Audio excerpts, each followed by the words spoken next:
ಈಗಾಗಲೇ ಇಂದಿನ ತರಗತಿಯಲ್ಲಿ ಯೋಗಾಸನ ಮತ್ತು ಪ್ರಾಣಾಯಾಮದ ಬಗ್ಗೆ ಸಂಕ್ಷಿಪ್ತವಾಗಿ ತಿಳ್ಕೊಂಡಿದ್ದೀರಾ. ಅದರ ಮುಂದುವರೆದ ಭಾಗವನ್ನು ನಾವೀಗ ನೋಡ್ತಾ ಹೋಗೋಣ. ನಿಮ್ಗೆ ಈಗಾಗಲೇ ಗೊತ್ತಾಗಿದೆ, ಯೋಗಾಸನ ಮತ್ತು ಪ್ರಾಣಾಯಾಮ ಇದು ಪುರಾತನ ಕಾಲದಿಂದಲೂ ಕೂಡ ಪ್ರಚಲಿತದಲ್ಲಿದ್ದಂಥದ್ದು ಭಾರತದಲ್ಲಿ ಅಂತ ಗೊತ್ತಾಗಿದೆ. ಅಂದ್ರೆ ಇದು ವೇದ ಉಪನಿಷತ್ತುಗಳ ಕಾಲದಲ್ಲಿ, ರಾಮಾಯಣ ಮತ್ತು ಮಹಾಭಾರತ ಕಾಲದಲ್ಲಿಯೂ ಕೂಡ ಪ್ರಚಲಿತದಲ್ಲಿತ್ತು. ಹಾಗೆ ರಾಜರುಗಳು ಸಹ ಈ ಒಂದು ಯೋಗಾಸನ ಮತ್ತು ಪ್ರಾಣಾಯಾಮವನ್ನ ಮಾಡ್ತಾ ಇದ್ರು. ಋಷಿ ಮುನಿಗಳು ಸಹ ಮಾಡ್ತಾ ಇದ್ರು. ಹಾಗಾಗಿ ಅವರು ದೀರ್ಘ ಆಯಸ್ಸನ್ನ ಇದರಿಂದ ಅವರು ಪಡ್ಕೊಳ್ತಾ ಇದ್ರು ಅನ್ನೋದು ನಮಗೆ ಗೊತ್ತಾಗಿದೆ. ಯೋಗಶಾಸ್ತ್ರದ ಪಿತಾಮಹರಾದಂತಹ ಪತಂಜಲಿ ಮಹರ್ಷಿಗಳು ತಮ್ಮ ಯೋಗಸೂತ್ರ ಅನ್ನುವಂತಹ ಗ್ರಂಥದಲ್ಲಿ ಇದರ ಬಗ್ಗೆ ಉಲ್ಲೇಖಿಸಿದ್ದಾರೆ. ಯೋಗಾಸನ ಮತ್ತು ಪ್ರಾಣಾಯಾಮ ಪ್ರತಿಯೊಬ್ಬರಿಗೂ ಕೂಡ ಅತ್ಯವಶ್ಯಕವಾಗಿ ಬೇಕಾದಂತಹ ಒಂದು ಆಚರಣೆ ಅಂತ ನಾವು ಹೇಳ್ಬೋದು. ಅಂದ್ರೆ ಯೋಗಾಸನವನ್ನ ಮಾಡೋದ್ರಿಂದ ಮತ್ತು ಪ್ರಾಣಾಯಾಮವನ್ನ ಮಾಡೋದ್ರಿಂದ ಹಾಗೂ ನಾವು ದೇಹಕ್ಕೆ ವ್ಯಾಯಾಮಗಳನ್ನ ಮಾಡೋದ್ರಿಂದ ನಮ್ಮ ಆರೋಗ್ಯ ತುಂಬಾ ವೃದ್ಧಿಯಾಗುತ್ತೆ. ಜೊತೆಗೆ ನಾವು ಹೆಚ್ಚಿನ ಒಂದು ಸಮಯ ನಾವು ಬದುಕಬಹುದು, ನಮ್ಮ ಆಯಸ್ಸು ಜಾಸ್ತಿ ಮಾಡ್ಕೋಬಹುದು, ನಿರೋಗಿಯಾಗಿ ಬಹಳ ವರ್ಷಗಳ ಕಾಲ ಬದುಕಬಹುದು. ಹಾಗಾಗಿ ಯೋಗಾಸನ, ಪ್ರಾಣಾಯಾಮ ಮತ್ತು ವ್ಯಾಯಾಮಗಳು ಪ್ರತಿಯೊಬ್ಬರ ಜೀವನದಲ್ಲೂ ಕೂಡ ಅಗತ್ಯವಾಗಿ ಬೇಕಾದಂತಹ ಅಂಶಗಳು ಅಂತ ನಾವು ಹೇಳ್ಬೋದು. ಯೋಗಾಸನ ಮಾಡೋದ್ರಿಂದ, ವ್ಯಾಯಾಮಗಳನ್ನ ಮಾಡೋದ್ರಿಂದ ದೈಹಿಕ ಆರೋಗ್ಯ ಹೆಚ್ಚಾಗುತ್ತೆ. ಅದೇ ರೀತಿಯಾಗಿ ಪ್ರಾಣಾಯಾಮವನ್ನ ಮಾಡೋದ್ರಿಂದ ಮತ್ತು ಧ್ಯಾನವನ್ನ ಮಾಡೋದ್ರಿಂದ ನಮ್ಮ ಮಾನಸಿಕ ಆರೋಗ್ಯ ಹೆಚ್ಚಾಗುತ್ತೆ. A sound body in a sound mind ಅಂತ ಹೇಳ್ತಾರೆ. ಅಂದ್ರೆ ಸದೃಢವಾದ ದೇಹದಲ್ಲಿ ಸದೃಢವಾದ ಮನಸ್ಸಿರುತ್ತದೆ. ಅಂದ್ರೆ ಸದೃಢವಾದ ದೇಹ ಬೇಕು ಅಂತಂದ್ರೆ ನಾವು ಒಳ್ಳೆಯ ಫ್ಲೆಕ್ಸಿಬಿಲಿಟಿ ಬೇಕು ನಮಗೆ. ಅಂದ್ರೆ ಮೈ ಮನಿತ ಚೆನ್ನಾಗಿರ್ಬೇಕು, ಮಸಲ್ಸ್ ಸ್ಟ್ರೆಂತ್ ಇರಬೇಕು. ಇದಕ್ಕೆ ನಾವು ಚಟುವಟಿಕೆಗಳನ್ನ ಮಾಡ್ಕೋತೀವಿ, ವ್ಯಾಯಾಮಗಳನ್ನ ಮಾಡ್ಕೋತೀವಿ. ಅದೇ ರೀತಿಯಾಗಿ ಯೋಗಾಸನವನ್ನ ಮಾಡ್ತೀವಿ. ಅದೇ ರೀತಿಯಾಗಿ ಮನಸ್ಸು ಸಹ ನಮಗೆ ಸದೃಢವಾಗಿರ್ಬೇಕು. ಯಾಕಪ್ಪ ಅಂದ್ರೆ ಮಾನಸಿಕ ಆರೋಗ್ಯ ಹಾಳಾಯಿತು ಅಂತಂದ್ರೆ ಆಟೋಮೆಟಿಕಲಿ ನಮ್ಮ ದೈಹಿಕ ಆರೋಗ್ಯನೂ ಸಹ ಹಾಳಾಗುತ್ತೆ. ಹಾಗಾಗಿ ಮನಸ್ಸನ್ನ ಆರೋಗ್ಯವಾಗಿಟ್ಕೋಬೇಕು ಅಂತಂದ್ರೆ ನಾವು ಪ್ರಾಣಾಯಾಮವನ್ನ ಮಾಡಬೇಕು. ಉಸಿರಿನ ಕಡೆ, ಪ್ರಾಣವಾಯುವಿನ ಕಡೆ ಹೆಚ್ಚು ಗಮನವನ್ನ ಕೊಡಬೇಕಾಗುತ್ತೆ. ಅದಕ್ಕೋಸ್ಕರನೇ ಹೇಳಿರುವಂಥದ್ದು ಈ ಯೋಗಾಸನ, ವ್ಯಾಯಾಮಗಳು ಮತ್ತು ಪ್ರಾಣಾಯಾಮ ಇವುಗಳು ಪ್ರತಿಯೊಬ್ಬರಿಗೂ ಕೂಡ ಅತ್ಯವಶ್ಯಕವಾಗಿ ಬೇಕಾದಂತಹ ಒಂದು ಕ್ರಮ ಅಂತ ನಾವು ಹೇಳ್ಬಹುದು. ಯೋಗಾಸನವನ್ನ ನಾವು ಸರಳವಾಗಿ ಮಾಡಬಹುದು. ಯಾಕಪ್ಪ ಅಂತಂದ್ರೆ ನಾವು ದೈಹಿಕ ಚಟುವಟಿಕೆಗಳಲ್ಲಿ ನಿರಂತರವಾಗಿ ಪಾಲ್ಗೊಳ್ಳೋದ್ರಿಂದ ಸರಳವಾಗಿ ಯೋಗಾಸನಗಳನ್ನ ಮಾಡ್ತಾ ನಾವು ಕ್ಲಿಷ್ಟಕರವಾದಂತಹ ಆಸನಗಳಿಗೆ ಹೋಗಬಹುದು. ಪ್ರಾಣಾಯಾಮವನ್ನು ಅಷ್ಟೇನೆ. ನಮ್ಮ ಮನಸ್ಸು ಚಂಚಲತೆಯಿಂದ ಮುಕ್ತಿಯನ್ನ ಪಡಿಬೇಕು ಅಂತಂದ್ರೆ, ನಾವು ನಮ್ಮ ಮನಸ್ಸನ್ನ ಆರೋಗ್ಯಪೂರ್ಣವಾಗಿ ಇಟ್ಕೋಬೇಕು ಅಂತಂದ್ರೆ ನಾವು ಯಾವಾಗಲೂ ಕೂಡ ಸಂತೋಷವಾಗಿರ್ಬೇಕು, ಹಸನ್ಮುಖಿಗಳಾಗಿರ್ಬೇಕು, ಒಳ್ಳೆಯ ಚಿಂತನೆಗಳನ್ನ ಮಾಡಬೇಕಾಗುತ್ತೆ. ಇದೆಲ್ಲದೂ ಬೇಕು ನಮಗೆ ಅಂತಂದ್ರೆ ನಾವು ಪ್ರಾಣಾಯಾಮವನ್ನ ಮಾಡಬೇಕಾಗುತ್ತೆ. ಇವು ಎಲ್ಲರ ಜೀವನದಲ್ಲೂ ಕೂಡ ಅಗತ್ಯವಾಗಿ ಬೇಕಾದಂತಹ ಅಂಶಗಳು ಅಂತ ಹೇಳ್ಬೋದು. ಇನ್ನ ಪ್ರಾಣಾಯಾಮಕ್ಕೆ ಸಂಬಂಧಿಸಿದಂತೆ ಇಂದಿನ ತರಗತಿಯಲ್ಲಿ ನೀವು ಯೋಗಾಸನದ ಬಗ್ಗೆ ತಿಳ್ಕೊಂಡಿದ್ರಿ. ಇದರ ಒಂದು ಅಧ್ಯಯನ ಮುಂದಿನ ತರಗತಿಗಳಲ್ಲಿ ಅಂದ್ರೆ 9 ಮತ್ತು 10ನೇ ತರಗತಿಗಳಲ್ಲಿ ಯೋಗಾಸನ ಮತ್ತು ಪ್ರಾಣಾಯಾಮದ ಮುಂದುವರೆದ ಭಾಗ ಇನ್ನು ಎಕ್ಸ್ಪ್ಲನೇಷನ್ ಇದೆ, ಅಲ್ಲಿ ಮಾಡ್ತಾ ಹೋಗ್ತೀನಿ. ಇಲ್ಲಿ ನಿಮ್ಮ ತರಗತಿಯಲ್ಲಿ ಇರುವಂತದ್ದು ಏನಪ್ಪಾ ಅಂದ್ರೆ ಪ್ರಾಣಾಯಾಮಕ್ಕೆ ಸಂಬಂಧಿಸಿದಂತಹ ಕೆಲವು ಶಬ್ದಗಳು. ಏನೆಲ್ಲ ಪ್ರಾಣಾಯಾಮವನ್ನು ಮಾಡಬೇಕು ಅಂತಂದ್ರೆ ಸ್ಥಿರಾಸನದಲ್ಲಿ ಕುಳಿತುಕೊಂಡ್ಬಿಟ್ಟು ಬೆಳಗಿನ ಮುಂಜಾನೆಯ ಬ್ರಾಹ್ಮಿ ಮುಹೂರ್ತದಲ್ಲಿ ಆಗುತ್ತಾನೆ ಗಿಡಮರಗಳು ಆಮ್ಲಜನಕವನ್ನು ಸೂಸ್ತಾ ಇರ್ತವೆ, ಹೊರಬಿಡ್ತಾ ಇರ್ತವೆ. ಅಂತಹ ಆಮ್ಲಜನಕವನ್ನು ನಾವು ಇನ್ಹೇಲ್ ಮತ್ತು ಎಕ್ಸೇಲ್ ಅಂದ್ರೆ ಪೂರಕ, ಕುಂಭಕ, ರೇಚಕ ಈ ಕ್ರಿಯೆಗಳನ್ನ ನಾವು ಮಾಡ್ಕೊಂತ ಪ್ರಾಣಾಯಾಮವನ್ನ ಮಾಡಬೇಕಾಗುತ್ತೆ. ವಿಶಾಲವಾದಂತಹ ಪ್ರಶಾಂತವಾದಂತಹ ವಾತಾವರಣ ಇರಬೇಕು. ಅಂತಹ ಒಂದು ಬೆಳಗಿನ ಸಮಯದಲ್ಲಿ ಅಲ್ಲಿ ನೆಲಹಾಸನ ಹಾಸಿಕೊಂಡು ಒಂದು ಸ್ಥಿರಾಸನದಲ್ಲಿ ಕುಳಿತುಕೋಬೇಕು. ಈ ಒಂದು ಪ್ರಾಣಾಯಾಮವನ್ನು ಮಾಡಲಿಕ್ಕೆ ನಾವು ಇಷ್ಟೊಂದು ಕುಳಿತುಕೊಳ್ಳುವ ಆಸನಗಳಲ್ಲಿ ಒಂದಷ್ಟು ಆಸನಗಳನ್ನು ಆಯ್ಕೆ ಮಾಡ್ಕೊತೀವಿ. ಉದಾಹರಣೆಗೆ ಪದ್ಮಾಸನದಲ್ಲಿ ಕುತ್ಕೊಂಡು ನಾವು ಪ್ರಾಣಾಯಾಮವನ್ನು ಮಾಡಬಹುದು. ಅದೇ ರೀತಿಯಾಗಿ ಸಿದ್ಧಾಸನ, ಭದ್ರಾಸನ, ವಜ್ರಾಸನ, ಸ್ವಸ್ತಿಕಾಸನ ಈ ಆಸನಗಳಲ್ಲಿ ಕುಳಿತು, ಅಥವಾ ಸುಖಾಸನ, ನಮ್ಮ ಕೈಲಿ ಆಗಲ್ಲ, ಕಾಲು ನೋವಿದೆ ಅನ್ನುವಂಥವ್ರು ಏನ್ ಮಾಡ್ಬೋದು, ಸುಖಾಸನದಲ್ಲಿ ಕುಳಿತು ಸಹ ಪ್ರಾಣಾಯಾಮವನ್ನ ಮಾಡಬಹುದು. ಇಲ್ಲಿ 3 ಶಬ್ದಗಳ ಬಳಕೆ ಆಗುತ್ತೆ ಮಕ್ಕಳ. ಏನದು? ಪೂರಕ, ಕುಂಭಕ, ರೇಚಕ. ಏನು ಪೂರಕ ಅಂತಂದ್ರೆ ಉಸಿರನ್ನ ಏನ್ ಮಾಡ್ಬೋದು, ತಗೊಳ್ಳುವುದಕ್ಕೆ ನಾವು ಪೂರಕ ಅಂತ ಕರಿತೀವಿ. ಉಸಿರನ್ನ ತಗೊಳ್ಳುವಾಗ ಕೂಡ ನಾವು 3 ಹಂತಗಳನ್ನ ಇಲ್ಲಿ ಅಭ್ಯಾಸ ಮಾಡ್ತೀವಿ. ಏನಪ್ಪಾ ಅಂತಂದ್ರೆ ಮೊದಲನೇದಾಗಿ ಗ್ರೀವಶ್ವಾಸ, ಉರಶ್ವಾಸ, ಉದರಶ್ವಾಸ. ಅಂದ್ರೆ ಗ್ರೀವ ಅಂತಂದ್ರೆ ಗಂಟಲಿಗೆ, ಮೂಗಿನ ಶ್ವಾಸನಾಳದಿಂದ ಗಂಟಲಿನವರೆಗೆ ತಗೊಳ್ಳೋದಕ್ಕೆ ಗ್ರೀವಶ್ವಾಸ ಅಂತೀವಿ. ಅನಂತರ ಎದೆವರೆಗೆ ನಾವು ಉಸಿರನ್ನ ತಗೊಳ್ಳೋದಕ್ಕೆ ಉರಶ್ವಾಸ ಅಂತ ಹೇಳ್ತೀವಿ. ಸೊ ಅದನ್ನ ಇನ್ನು ನಾಭಿಯವರೆಗೆ ತೆಗೆದುಕೊಳ್ಳೋದಕ್ಕೆ ಸೊ ಏನೋ ಉದರ ಶ್ವಾಸ ಅಂತ ನಾವು ಕರಿತೀವಿ. ಉದರ ಅಂದ್ರೆ ಹೊಟ್ಟೆ. ಸೊ ಇಲ್ಲಿಯವರೆಗೂ ಅಂದ್ರೆ ನಾವು ಸಂಪೂರ್ಣವಾಗಿ ಉಸಿರನ್ನ ಆಮ್ಲಜನಕವನ್ನ ಸೊ ನಮ್ಮ ಏನು ಉದರದವರೆಗೆ ಅಂದ್ರೆ ನಾಭಿಯವರೆಗೆ ತೆಗೆದುಕೊಳ್ಳುವುದಕ್ಕೆ ಪೂರಕ ಅಂತ ಕರಿತೀವಿ. ಅದೇ ರೇಚಕ ಅಂತಂದ್ರೆ ಏನಪ್ಪಾ ಅಂದ್ರೆ ಉಸಿರನ್ನ ಹೊರ ಹಾಕುವುದು. ಸೇಮ್ ಅದೇ ರೀತಿಯಾಗಿ ನಮ್ಮಲ್ಲಿರುವಂತಹ ಉದರದಿಂದ ಅಂದ್ರೆ ನಾಭಿಯಿಂದ ಉದರ ಶ್ವಾಸ, ಉರಶ್ವಾಸ, ಗ್ರೀವಶ್ವಾಸದ ಮೂಲಕ ಉಸಿರನ್ನ ಸಂಪೂರ್ಣವಾಗಿ ಹೊರ ಹಾಕುವುದಕ್ಕೆ ಸೊ ನಾವೇನಂತ ಹೇಳ್ತೀವಿ, ರೇಚಕ ಅಂತ ಹೇಳ್ತೀವಿ. ಪೂರಕ ಅಂದ್ರೆ ಸಂಪೂರ್ಣವಾದಂತಹ ಪ್ರಾಣವಾಯುವನ್ನ ತೆಗೆದುಕೊಳ್ಳುವುದು ನಿಧಾನವಾಗಿ. ರೇಚಕ ಅಂದ್ರೆ ಆ ತೆಗೆದುಕೊಂಡಂತಹ ವಾಯುವನ್ನ ಆಮ್ಲಜನಕವನ್ನ ಹೊರ ಹಾಕುವುದು. ಇಂಗಾಲ ಡೈಆಕ್ಸೈಡ್ ಆಗಿ ರಾಸಾಯನಿಕ ಬದಲಾವಣೆಯನ್ನು ಹೊಂದುತ್ತೆ. ನಾವು ತೆಗೆದುಕೊಂಡಂತಹ ಆಮ್ಲಜನಕ ನಮ್ಮ ಒಂದು ಚಯಾಪಚಯಕ್ಕೆ ಸಹಾಯವನ್ನ ಮಾಡಿ ಅಂದ್ರೆ ನಮ್ಮ ಪಚನ ಶಕ್ತಿಗೆ ಸಹಾಯವನ್ನ ಮಾಡಿ ಸೊ ಅಲ್ಲೇನಾಗುತ್ತೆ, ಶ್ವಾಸಕೋಶಕ್ಕೆ ಹೋಗಿ ಅಲ್ಲಿ ಪ್ಯೂರಿಫೈ ಆಗುತ್ತೆ. ಪ್ಯೂರಿಫೈ ಆಗಿ ನಂತರ ಕಲ್ಮಶಯುಕ್ತ ಏನು ಇದೆ ಇಂಗಾಲ ಡೈಆಕ್ಸೈಡ್ ಅನ್ನು ಹೊರ ಹಾಕ್ತೀವಿ ನಾವು. ಸೊ ಆಗ ನಮ್ಮ ದೇಹ ಏನಾಗುತ್ತೆ, ಸದೃಢವಾಗುತ್ತೆ, ಮಾನಸಿಕವಾಗಿ ಸದೃಢವಾಗುತ್ತೆ. ದೇಹ ಒಳಗಿನ ಅಂಗಾಂಗಗಳು ಶುದ್ಧಿಯನ್ನ ಪಡ್ಕೊಳ್ತವೆ ಅಂದ್ರೆ ಕಾರ್ಯದಕ್ಷತೆಯನ್ನ ಹೆಚ್ಚು ಮಾಡ್ಕೊಳ್ತವೆ. ನಮ್ಮ ಪಚನ ಕ್ರಿಯೆಗೆ ಅದು ಸೊ ಇನ್ನೂ ಹೆಚ್ಚಿನದಾಗಿ ಪಚನ ಕ್ರಿಯೆಗೆ ಸಹಾಯವನ್ನ ಮಾಡುತ್ತೆ. ಅದಕ್ಕೋಸ್ಕರ ಸೊ ನಾನು ಈ ಉಚ್ಛ್ವಾಸ ಮತ್ತು ನಿಶ್ವಾಸ ಕ್ರಿಯೆಗಳನ್ನ ಮಾಡಬೇಕು. ಅದೇ ರೀತಿಯಾಗಿ ಇನ್ನ ಕುಂಭಕ ಅಂತಂದ್ರೆ ಕುಂಭಕ ಅಂದ್ರೆ ಉಸಿರನ್ನ ತಡೆ ಹಿಡಿಯುವಂಥದ್ದು. ನಿಮಗೆ ಪ್ರಾಣಾಯಾಮದ ವಿವಿಧ ಕ್ರಮಗಳಲ್ಲಿ ಪದ್ಧತಿಗಳಲ್ಲಿ ಬರ್ತಾ ಹೋಗುತ್ತೆ. ಸೊ ಪೂರಕ, ಕುಂಭಕ ಮತ್ತು ರೇಚಕಗಳ ಗಮನಪೂರ್ವಕ ಅಭ್ಯಾಸವೇ ಪ್ರಾಣಾಯಾಮ ಅಂತ ನಾವು ಹೇಳ್ತೀವಿ. ಏನೇಳಿ ಪೂರಕ, ಕುಂಭಕ ಮತ್ತು ರೇಚಕಗಳ ಗಮನಪೂರ್ವಕ ಅಭ್ಯಾಸವೇ ಪ್ರಾಣಾಯಾಮ. ಕುಂಭಕ ಅಂದ್ರೆ ಉಸಿರನ್ನ ತಡೆ ಹಿಡಿಯುವಂಥದ್ದು. ಅಂದ್ರೆ ನಾವು ಈ ಪೂರಕ ಮತ್ತು ರೇಚಕವನ್ನ ಮಾಡುವಂತ ಸಂದರ್ಭದಲ್ಲಿ ಸೊ ತಕ್ಷಣಕ್ಕೆ ಉಸಿರನ್ನ ತಗೊಂಡ ತಕ್ಷಣ ಪಟ್ಟಂತ ಉಸಿರನ್ನ ಬಿಡೋದಿಲ್ಲ. ನಾವಲ್ಲಿ ಒಂದು 2-3 ಸೆಕೆಂಡ್ಗಳ ಕಾಲ ಉಸಿರನ್ನ ಹೋಲ್ಡ್ ಮಾಡಬೇಕು, ತಡೆ ಹಿಡಿತೀವಿ. ಅದಕ್ಕೆ ನಾವೇನಂತ ಹೇಳ್ತೀವಿ, ಕುಂಭಕ ಅಂತ ಹೇಳ್ತೀವಿ. ಈ ಒಂದು 3 ಕ್ರಿಯೆಗಳು ಸೊ ಪ್ರತಿಯೊಂದು ಪ್ರಾಣಾಯಾಮದ ಬೇರೆ ಬೇರೆ ಕ್ರಮಗಳಲ್ಲಿ ಸಹ ನಾವು ಅನುಸರಿಸ್ತೀವಿ. ಅದಕ್ಕೆ ನಾವು ಪ್ರಾಣಾಯಾಮ ಅಂತ ಕರೀಬಹುದು. ಇನ್ನ ಈ ಒಂದು ಯೋಗಾಸನ ಮತ್ತು ಪ್ರಾಣಾಯಾಮವನ್ನ ನಮ್ಮ ಪತಂಜಲಿ ಮಹರ್ಷಿಗಳು ತಮ್ಮ ಯೋಗ ಸೂತ್ರ ಅನ್ನುವಂತಹ ಗ್ರಂಥದಲ್ಲಿ ಅಷ್ಟಾಂಗ ಮಾರ್ಗ, ಅಷ್ಟಾಂಗ ಯೋಗ ಅಂದ್ಬಿಟ್ಟು ಅವರು ಕರೆದಿದ್ದಾರೆ. ಈ ಅಷ್ಟಾಂಗ ಮಾರ್ಗಗಳಲ್ಲಿ ಅಷ್ಟ ಮೆಟ್ಟಿಲುಗಳನ್ನ ಹೇಳ್ತಾರೆ ಅವರು. ನಿಮಗೆ ಹೇಳ್ತಿದ್ದೆ ಮಕ್ಕಳ ನಾನು ಇಂದಿನ ತರಗತಿಯಲ್ಲಿ ಆ ಅಷ್ಟಾಂಗ ಮಾರ್ಗಗಳು ಯಾವಪ್ಪ ಅಂತಂದ್ರೆ ಯಮ, ನಿಯಮ, ಆಸನ, ಪ್ರಾಣಾಯಾಮ, ಪ್ರತ್ಯಾಹಾರ, ಧಾರಣ, ಧ್ಯಾನ, ಸಮಾಧಿ. ಹೇಳ್ಬೋದಲ್ವಾ? ಯಮ, ನಿಯಮ, ಆಸನ, ಪ್ರಾಣಾಯಾಮ, ಪ್ರತ್ಯಾಹಾರ, ಧಾರಣ, ಧ್ಯಾನ, ಸಮಾಧಿ. ಇವು 8 ಮೆಟ್ಟಿಲುಗಳು ಅಥವಾ ಅಷ್ಟ ಮಾರ್ಗಗಳು. ಇವುಗಳ ಮೂಲಕ ವಿವರಿಸ್ತಾ ಹೋಗ್ತಾರೆ ಯಾರು, ಪತಂಜಲಿ ಮಹರ್ಷಿಗಳು. ಈ ಅಷ್ಟಾಂಗ ಮಾರ್ಗಗಳನ್ನ ನಾವು ಯಾರು ನಮ್ಮ ಜೀವನದಲ್ಲಿ ಅಳವಡಿಸಿಕೊಂಡಿದ್ದೆ ಆದರೆ ಸೊ ನಾವು ಸಂಪೂರ್ಣವಾಗಿ ಆರೋಗ್ಯವನ್ನ, ಮಾನಸಿಕ ಆರೋಗ್ಯವನ್ನ ಪಡ್ಕೋಬಹುದು. ಅಂದ್ರೆ ಉಸಿರಿನ ಮೇಲೆ ಸೊ ನಾವು ಹತೋಟಿಯನ್ನ ಸಾಧಿಸಬಹುದು. ಅಂದ್ರೆ ಉಚ್ಛ್ವಾಸ ಮತ್ತು ನಿಶ್ವಾಸಗಳ ಗಮನಪೂರ್ವಕ ಅಭ್ಯಾಸ ಅಂತ ನಾವು ಹೇಳ್ತೀವಿ. ಇವುಗಳನ್ನು ನಾವು ಗಮನವಿಟ್ಟು ಮಾಡಿದಾಗ ನಮಗೆ ಆರೋಗ್ಯ ವಿಪುಲವಾಗಿ ಸಿಗ್ತಾ ಹೋಗುತ್ತೆ. ಸೊ ಹಾಗಾಗಿ ಈ ಅಭ್ಯಾಸಗಳನ್ನು ನಾವು ಮಾಡಬೇಕಾಗುತ್ತೆ. ಅದರಲ್ಲಿ ಈ 4ನೇ ಅಂಗ ಯಾವುದು, ಯಮ, ನಿಯಮ, ಆಸನ, ಪ್ರಾಣಾಯಾಮ ಅನ್ನುವಂಥದ್ದು 4ನೇ ಅಂಗ. ಇದು ಈ ಒಂದು 4ನೇ ಅಂಗದ ಬಗ್ಗೆ ನಾವೀಗ ಅಭ್ಯಾಸವನ್ನ ಮಾಡ್ತಾ ಹೋಗೋಣ. ನಿಮಗೆ ಗೊತ್ತಾಯ್ತು ಮಕ್ಕಳ, ಪ್ರಾಣಾಯಾಮ ಅಂದ್ರೇನು? ಉಚ್ಛ್ವಾಸ ಮತ್ತು ನಿಶ್ವಾಸಗಳ ಗಮನಪೂರ್ವಕ ಅಭ್ಯಾಸವೇ ಪ್ರಾಣಾಯಾಮ. ಈ ಪ್ರಾಣಾಯಾಮದ ಮಹತ್ವದ ಬಗ್ಗೆ ನಾವು ಇವತ್ತು ತಿಳ್ಕೊಳ್ತಾ ಹೋಗೋಣ. ಪ್ರಾಣಾಯಾಮವನ್ನ ಯಾಕೆ ಮಾಡ್ಬೇಕು ಗೊತ್ತಾಯ್ತು, ಯಾವ ಸಮಯದಲ್ಲಿ ಮಾಡ್ಬೇಕು ಗೊತ್ತಾಯ್ತು.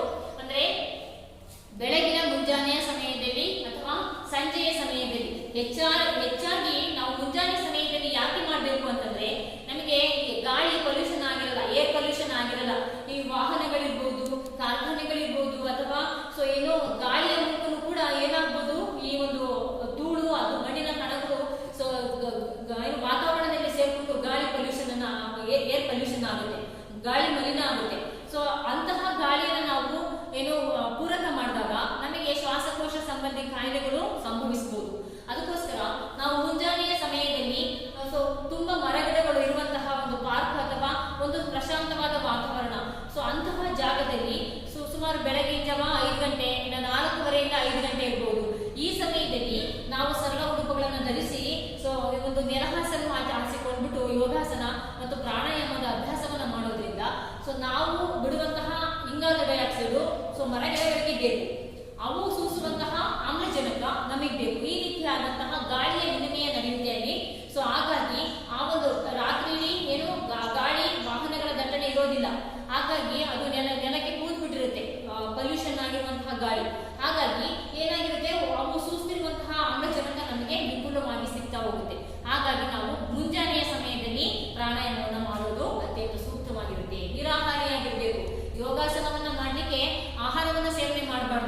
ನಿತ್ಯ ಕರ್ಮಗಳನ್ನ ಮುಗಿಸಿರ್ಬೇಕು. ಅಂದ್ರೆ ಯಾವುದೇ ರೀತಿಯಾದಂತಹ ಆಹಾರ ಸೇವನೆ ಅಥವಾ ಏನು ಪಾನೀಯಗಳ ಸೇವನೆಯನ್ನ ಮಾಡಬಾರ್ದು, ನಿರಾಹಾರಿಯಾಗಿರ್ಬೇಕು. ನಾವು ನಿತ್ಯ ಕರ್ಮಗಳು ಏನಿದೆ ಅವುಗಳನ್ನ ಮುಗಿಸಿ ಸ್ವಚ್ಛ ಮಾಡ್ಕೊಂಡು ದೇಹವನ್ನ ನಾವು ಪ್ರಾಣಾಯಾಮ ಮತ್ತು ಯೋಗಾಸನವನ್ನ ಮಾಡಬೇಕಾಗುತ್ತೆ. ಇಂತಹ ಪ್ರಾಣಾಯಾಮವನ್ನ ಮಾಡೋದ್ರಿಂದ ನಮಗೆ ಏನೆಲ್ಲ ಉಪಯೋಗಗಳಿದೆ ಅಂತ ನಾವು ಇವಾಗ ನೋಡ್ತಾ ಹೋಗೋಣ. ಮಹತ್ವ, ಪ್ರಾಣಾಯಾಮದ ಮಹತ್ವ ಯಾಕೆ ಬೇಕು ಪ್ರಾಣಾಯಾಮ ನಮಗೆ? ಈ ಮಾಡದೇ ಇದ್ರೆ ನಮಗೆ ಸರಿ ಆಗದೇ ಇಲ್ವಾ, ನಮಗೆ ಮಾಡದೇ ಇರೋರೆಲ್ಲ ಆರೋಗ್ಯವಾಗಿಲ್ವೇ ಇಲ್ವಾ ಅಂತ ನೀವು ಕೇಳ್ಬೋದು. ಖಂಡಿತವಾಗ್ಲೂ ನಾವು ಯಾವುದನ್ನೇ ಆದ್ರೂ ಕೂಡ ಓಲ್ಡ್ ಇಸ್ ಗೋಲ್ಡ್ ಅಂತ ಹೇಳ್ತೀವಲ್ಲ ಹಾಗೆ. ಅಂದ್ರೆ ನಾವು ನಮ್ಮ ಜೀವನ ಶೈಲಿಯನ್ನ ನಮ್ಮ ಹಿಂದಿನ ಹಿರಿಯರ ಜೀವನ ಶೈಲಿಗೆ ಹೋಲಿಕೆ ಮಾಡಿದಾಗ ಬಹಳಷ್ಟು ವ್ಯತ್ಯಾಸಗಳನ್ನ ನಾವು ಗಮನಿಸ್ತಾ ಹೋಗ್ತೀವಿ. ಅಂದ್ರೆ ಇವತ್ತಿನ ಜೀವನ ಹೇಗಾಗಿದೆಯಪ್ಪ ಅಂತಂದ್ರೆ ಮೆಷಿನರಿಗಳಿಂದ ಕೂಡಿದೆ. ಅಂದ್ರೆ ಜನಗಳಲ್ಲಿ ಏನು ದೈಹಿಕ ಶ್ರಮನೇ ಇದ್ದಂಗೆ ಆಗ್ಬಿಟ್ಟಿದೆ. ಹಾಗಾಗಿ ಪ್ರತಿಯೊಂದು ಕೂಡ ಮೆಷಿನ್ಗಳೇ ಕೆಲಸವನ್ನ ಮಾಡೋದ್ರಿಂದ ಅವರ ದೇಹಕ್ಕೆ ಯಾವುದೇ ರೀತಿಯಾದಂತಹ ಚಟುವಟಿಕೆಗಳು ಇಲ್ಲ. ಹಾಗಾಗಿ ಏನಾಗ್ತಿದೆ, ಅವರ ಏನು ದೇಹ ಸ್ಥೂಲಕಾಯ, ಈ ತರ ಅಂದ್ರೆ ಓವರ್ ಒಬೆಸಿಟಿ, ಇಂತಹ ಒಂದು ಕಾಯಿಲೆಗಳು, ಮತ್ತೆ ಹೃದಯ ಸಂಬಂಧಿ ಕಾಯಿಲೆಗಳು, ಅಂದ್ರೆ ಹೃದಯದಲ್ಲಿ ರಕ್ತನಾಳಗಳಲ್ಲಿ ಹೃದಯದ ರಕ್ತನಾಳಗಳಲ್ಲಿ ಆ ಹೃದಯ ಬ್ಲಡ್ ಅನ್ನ ಪಂಪ್ ಮಾಡ್ಲಿಕ್ಕೆ ಕಷ್ಟ ಪಡ್ತಾ ಇದೆ. ಕಾರಣ ಏನಪ್ಪಾ ಅಂದ್ರೆ ಆ ರಕ್ತನಾಳಗಳಲ್ಲಿ ಫ್ಯಾಟ್, ಕೊಬ್ಬು ಅನ್ನುವಂಥದ್ದು ಶೇಖರಣೆ ಆಗ್ತಾ ಇದೆ. ಇದರಿಂದ ಹಾರ್ಟ್ ಅಟ್ಯಾಕ್, ಹಾರ್ಟ್ ವೀಕ್ ಇಂತಹ ಸಮಸ್ಯೆಗಳು, ಹೃದಯ ಸಂಬಂಧಿ ಕಾಯಿಲೆಗಳು ಇಂತಹವುಗಳು ಉದ್ಭವಿಸ್ತಾ ಇದ್ದಾರೆ. ಜೊತೆಗೆ BP, ಶುಗರ್, ಅತಿಯಾದಂತಹ ಒತ್ತಡ, ಮಾನಸಿಕವಾಗಿ ಆರೋಗ್ಯ ಇಲ್ಲದೆ ಇರುವಂತಹ ಸಂದರ್ಭದಲ್ಲಿ ಎಲ್ಲದಕ್ಕೂ ಕೂಡ ಟೆನ್ಷನ್ ಅನ್ನ ಮಾಡ್ಕೋತೀವಿ. ಏನು ನಮ್ಮ ಕೈಲಿ ಆಗುವಂತ ಕೆಲಸಗಳನ್ನು ಕೂಡ ನಾವು ಅದನ್ನ ಪಾಸಿಟಿವ್ ಆಗಿ ತಗೊಳ್ಳೋದೇ ಇಲ್ಲ, ಮಾಡೋಣ ಸಮಾಧಾನವಾಗಿ ಯೋಚನೆ ಮಾಡಲ್ಲ. ಯೋಚನಾ ಶಕ್ತಿ ಸಹ ಕಡಿಮೆ ಆಗಿದೆ ಇತ್ತೀಚಿನ ದಿನಗಳಲ್ಲಿ. ಕಾರಣ ಅದೇ ಯಂತ್ರೋಪಕರಣಗಳ ಬಳಕೆ. ಸೊ ಹಾಗಾಗಿ ಇಂತಹ ಕಾಯಿಲೆಗಳಿಗೆ ಇತ್ತೀಚಿನ ಜನರೇಷನ್ ತುತ್ತಾಗ್ತಾ ಇದೆ. ಇದರಿಂದ ನಾವು ಮುಕ್ತಿ ಪಡಿಬೇಕು, ಉತ್ತಮವಾದಂತಹ ದೈಹಿಕವಾದ ಮತ್ತು ಮಾನಸಿಕವಾದ ಆರೋಗ್ಯವನ್ನು ನಾವು ಪಡ್ಕೋಬೇಕು ಅಂತಂದ್ರೆ ಈ ಯೋಗಾಸನ ಮತ್ತು ಪ್ರಾಣಾಯಾಮದ ಮೊರೆ ಹೋಗುವುದು ಅತಿ ಅವಶ್ಯಕವಾಗಿ ಬೇಕಾಗಿದೆ. ಪ್ರತಿಯೊಂದು ಕಾಯಿಲೆಗೂ ಕೂಡ ಮೆಡಿಸಿನ್ ಇರುತ್ತೆ. ಆದ್ರೆ ನಾವು ಎಲ್ಲಾ ಕಾಯಿಲೆಗಳಿಗೂ ಡಾಕ್ಟರ್ ಹತ್ರ ಹೋಗಿ ಮೆಡಿಸಿನ್ ತಗೊಂಡು ನಮ್ಮ ಬಾಡಿಯಲ್ಲಿರುವಂತಹ ರೋಗ ನಿರೋಧಕ ಶಕ್ತಿಯನ್ನ ಕಡಿಮೆ ಮಾಡ್ಕೊಳ್ಳೋದ್ರ ಬದಲಾಗಿ ನಮ್ಮ ಬಾಡಿಯಲ್ಲಿರುವಂತಹ ಇಮ್ಯುನಿಟಿಯನ್ನ, ರೆಸಿಸ್ಟೆನ್ಸ್ ಪವರ್ ಅನ್ನ ಇಂಪ್ರೂವ್ ಮಾಡ್ಕೋಬೇಕು ಅಂತಂದ್ರೆ ನಾವು ಇಂತಹ ಕ್ರಮಗಳನ್ನ ನಾವು ಆಚರಣೆ ಮಾಡಲೇಬೇಕಾಗುತ್ತೆ. ಉತ್ತಮವಾದಂತಹ ಏನೋ ಆಲೋಚನೆಗಳನ್ನ ಮಾಡುವಂಥದ್ದು, ಉತ್ತಮವಾದ ಚಿಂತನೆಗಳನ್ನ ಮಾಡುವಂಥದ್ದು, ನಾವು ಯಾವಾಗಲೂ ಕೂಡ ಕಾರ್ಯಪ್ರವೃತ್ತರಾಗಿರುವಂಥದ್ದು, ಕ್ರಿಯಾಶೀಲವಾಗಿರುವಂಥದ್ದು, ಜೊತೆಗೆ ನಮ್ಮ ದೇಹಕ್ಕೆ ಬೇಕಾದಂತಹ ಕೆಲವೊಂದು ಚಟುವಟಿಕೆಗಳು ಮತ್ತು ಆಸನಗಳನ್ನ ಮಾಡುವುದರ ಮೂಲಕ ನಾವೇನ್ ಮಾಡ್ಬೋದು, ಸಮಾಜದಲ್ಲಿ ಉತ್ತಮ ನಾಗರಿಕರಾಗಿ ಹೊರಬರಬಹುದು. ಅದಕ್ಕೋಸ್ಕರ ನಮಗೆ ಪ್ರಾಣಾಯಾಮ ಮತ್ತು ಯೋಗಾಸನ ಬಹಳ ಅವಶ್ಯಕವಾಗಿ ಬೇಕಾಗಿರುವಂಥದ್ದು. ಇದರ ಮಹತ್ವದ ಬಗ್ಗೆ ನಾವೀಗ ನೋಡ್ತಾ ಹೋಗೋಣ. ನರ, ಮೆದುಳು, ಬೆನ್ನುಹುರಿ, ಹೃದಯದ ಮಾಂಸಖಂಡಗಳು ದಕ್ಷವಾಗಿ ಕಾರ್ಯನಿರ್ವಹಿಸುವುದು.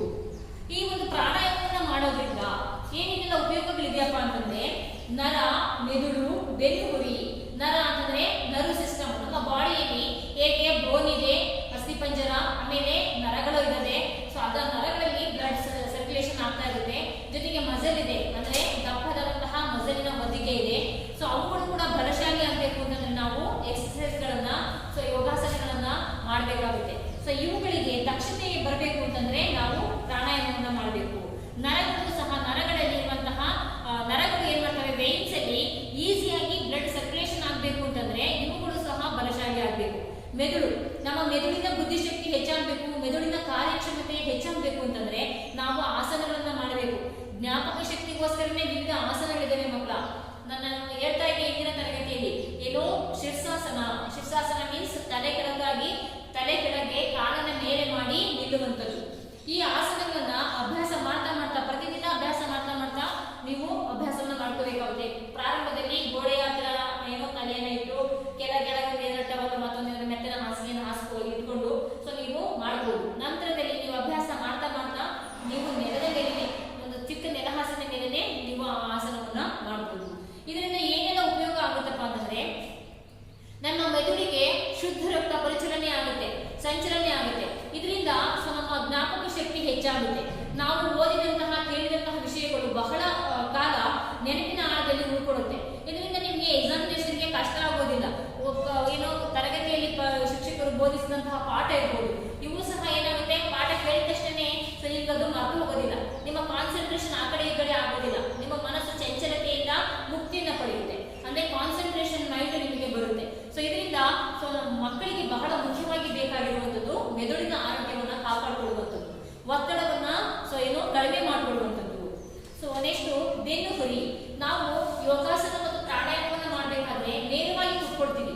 ನಮ್ಮ ಬೆನ್ನು ಮಣಿಗಳು ಇರ್ತವೆ, ಕುತ್ತಿಗೆಯ ಭಾಗದಿಂದ ಪೃಷ್ಠದ ಭಾಗದವರೆಗೆ ಬೆನ್ನು ಮಣಿಗಳು ಒಂದಕ್ಕೊಂದು ಜೋಡಣೆಯಾಗಿರ್ತವೆ. ಈ ಬೆನ್ನು ಹುರಿಗಳು ನಮ್ಮ ಪಾಶ್ಚರ್ ಅಂತ ಹೇಳ್ತೀವಿ, ನಿಲುವು.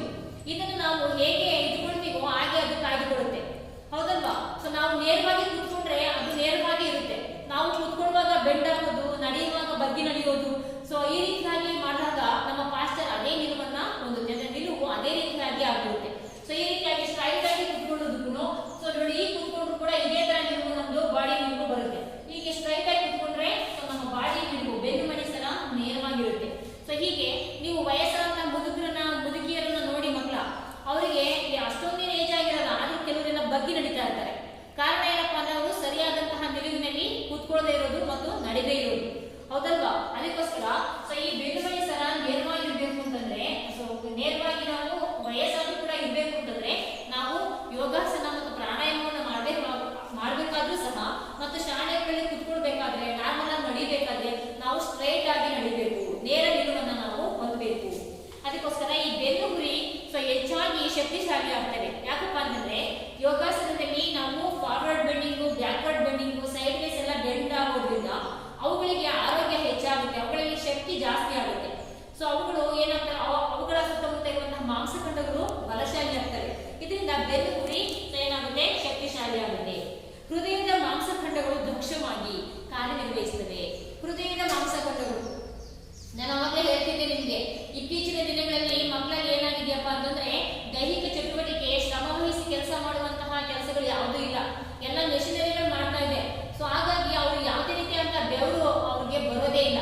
ಬೆವರಾಡಿಸಿ ಕೆಲಸ ಮಾಡುವಂತಹ, ಮೈ ಬಗ್ಗಿಸಿ ಕೆಲಸ ಮಾಡುವಂತಹ ಕೆಲಸಗಳೇ ಇಲ್ಲದಾಗ್ಬಿಟ್ಟಿದೆ.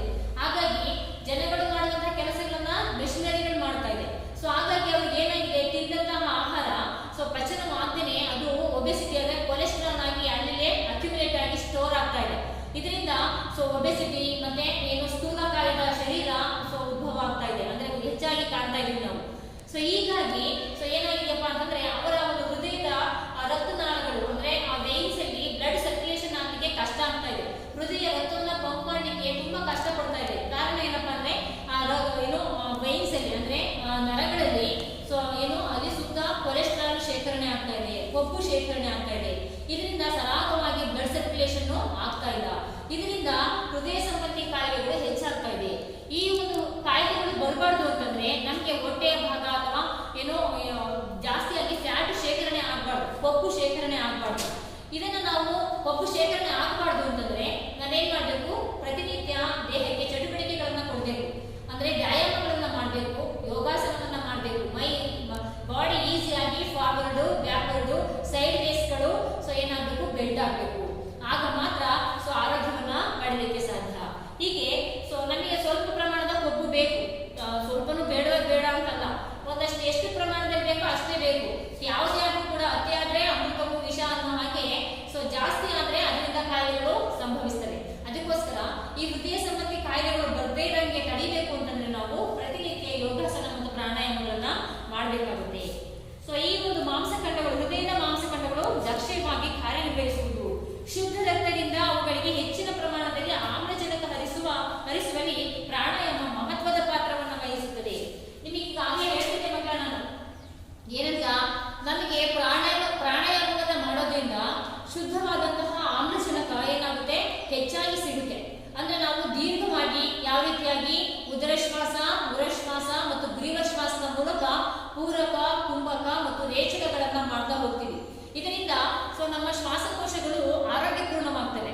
ಸೊ ಶ್ವಾಸಕೋಶಗಳಲ್ಲಿ ತೆಗೆದುಕೊಂಡಂತಹ ಹೋದಂತಹ ಆಮ್ಲಜನಕದ ಜೊತೆ ನಮ್ಮ ಹೃದಯ ಕಳಿಸುವಂತಹ ರಕ್ತ ಸೊ ಕಲ್ಮಶ ರಕ್ತ ಇರುತ್ತದಲ್ವಾ, ಅದು ಒಂದು ಬಾರಿ ಶುದ್ಧ ರಕ್ತವನ್ನ ಎಣ್ಣೆ ಬಾಡಿಗೆ ಪಂಪ್ ಮಾಡಿದ್ರೆ ಅಶುದ್ಧ ರಕ್ತವನ್ನ ಶ್ವಾಸಕೋಶಕ್ಕೆ ಪಂಪ್ ಮಾಡ್ತಾ ಇರುತ್ತೆ.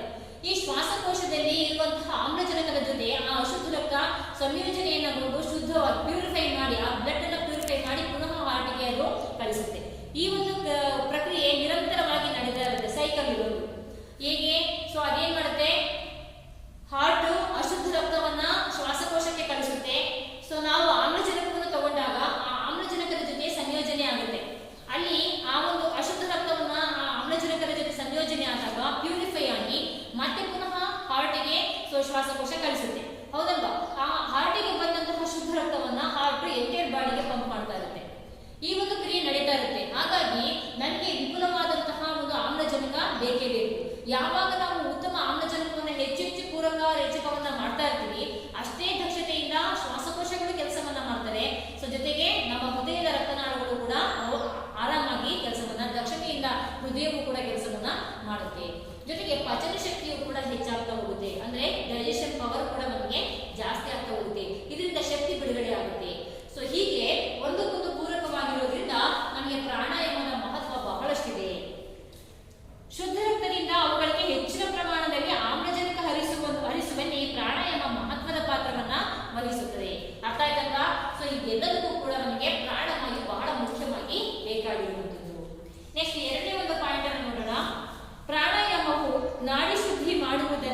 ಪ್ರಾಣಾಯಾಮವನ್ನು ಮಾಡೋದ್ರಿಂದ ನಾಡಿ ಶುದ್ಧಿ ಆಗುತ್ತೆ. ನಾಡಿಗಳು ಮೀನ್ಸ್ ಅದೇ ನರಗಳು. ಈ ನರಗಳು ಶುದ್ಧವಾಗ್ತವೆ. ಅಂದ್ರೆ ಇಲ್ಲಿ ಯಾವುದೇ ರೀತಿಯಾಗಿ ಹೇಗೆ ನಲ್ಲಿ ಪೈಪ್ ನಲ್ಲಿ ನೀರು ಹೋಗ್ತಾ ಇರುತ್ತೆ, ಆ ಪೈಪ್ ಸರಿಯಾಗಿ ಒಳ್ಳೆಯ ನೀರು ಆ ಸಂಚಲನ ಆಗದೇ ಇದ್ರೆ ಅಥವಾ ನಿಂತು ನಿಂತು ಯಾವಾಗಲೂ ಕಸ ಕಡಿ ತುಂಬಿಕೊಂಡು ನೀರು ಪೈಪ್ ಕೆಳಗಿದಾದ್ರೆ ಪೈಪ್ ಏನಾಗುತ್ತೆ, ಅಲ್ಲಲ್ಲೇ ಡ್ಯಾಮೇಜ್ ಆಗಿ ಹೊಡೆದೋಗ್ತಾರೆ, ಹೌದಲ್ವಾ? ಅಥವಾ ಆ ಪೈಪ್ ನ ಸುತ್ತ ಪಾಚಿ ಕಟ್ಕೊಂತ ಇರುತ್ತೆ. ಹೇಗೆ ಅದು ನಲ್ಲಿ ಫಸ್ಟ್ ಸ್ಟಾರ್ಟಿಂಗ್ ಅಲ್ಲಿ ಹೊಸ ಪೈಪ್ ಹೇಗಿರುತ್ತೆ, ಸ್ವಚ್ಛವಾಗಿರುತ್ತೆ, ಹೌದಲ್ಲ? ನೀರು ಹರಿದು ಪಾಚಿ ಕಟ್ಕೊಂಡ್ಬಿಟ್ಟು ಒಂದಷ್ಟು ದಪ್ಪದಲ್ಲಿ ಬೆಳ್ಕೊಂಡ್ಬಿಟ್ಟಿರುತ್ತೆ, ನೀರು ಹೋಗ್ಲಿಕ್ಕೆ ಸಣ್ಣ ಜಾಗ ಉಳ್ಕೊಂಡಿರುತ್ತೆ. ಅದೇ ರೀತಿಯಾಗಿ ನರಗಳು ಕೂಡ ರಕ್ತ ಸಂಚಾರ ಆಗ್ಬೇಕು ಅಂದ್ರೆ ನರಗಳು ವೇನ್ಸ್ಗಳು ಬಹಳ ಸರಾಗವಾಗಿ ಮೋಹವಾಗಿರ್ಬೇಕು. ಸೊ ಇವುಗಳಿಗೆ ಯಾವುದೇ ರೀತಿಯಾದಂತಹ ಫ್ಯಾಟು ಕಟ್ಕೊಂಡಿರ್ಬಾರ್ದು, ತುಂಬಿಕೊಂಡಿರ್ಬಾರ್ದು ಸುತ್ತ. ಸೊ ಇದರಿಂದಲೇ ಕಾಯಿಲೆಗಳು ಬರುವಂತದ್ದು. ಈ ಪ್ರಾಣಾಯಾಮ ಏನ್ ಮಾಡುತ್ತೆ, ಈ ನಾಡಿಗಳನ್ನ ಶುದ್ಧಿ ಮಾಡುತ್ತೆ. ನಾವು ಪ್ರಾಣಾಯಾಮದಲ್ಲಿ ಒಂದು ಪ್ರಕಾರನೇ ಇದೆ ಮಕ್ಕಳ, ನಾಡಿ ಶೋಧನ ಪ್ರಾಣಾಯಾಮ ಅಂತ.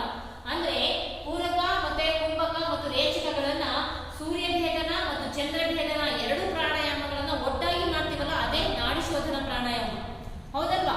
ಈ ಪ್ರಾಣಾಯಾಮವನ್ನು ಮಾಡೋದ್ರಿಂದ ನಾಡಿಗಳು ಶುದ್ಧವಾಗ್ತವೆ.